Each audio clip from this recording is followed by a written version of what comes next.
Michigan has been tough for Republicans. 2016 really was a wake-up call for Democrats when they fell asleep and let Donald Trump come in there and win by tens of thousands of votes. Since then, Democrats have had their guard up. They've had good turnout game, but it is still a closely divided state. Welcome to the Debrief, where we talk with the Washington Examiner's top journalists about the headlines they're covering this week and where the story's going next. I'm Sarah Westwood, and I'm here today with magazine editor David Mark.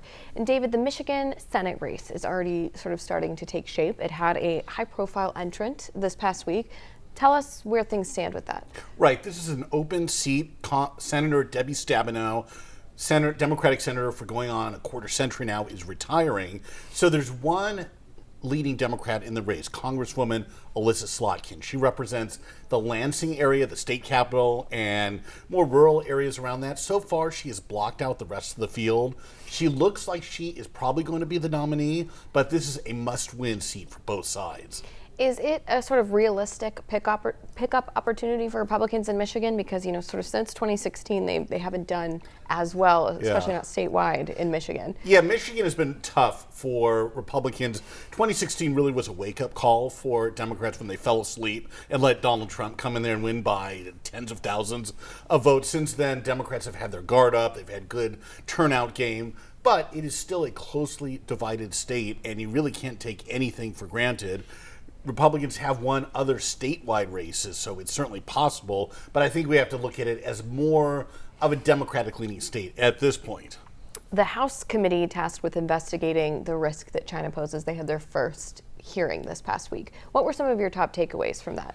For me, the biggest thing was actually the bipartisanship of it. You had the chairman, Mike Gallagher, a Wisconsin Republican, Congressman Raja Krishnamurthy, a Democrat from the Chicago, Illinois area. They seem to be working pretty well together, talking about intellectual property challenges, deflation of currency, not to mention military challenges, Chinese support for Russia in the Ukraine war, that sort of thing.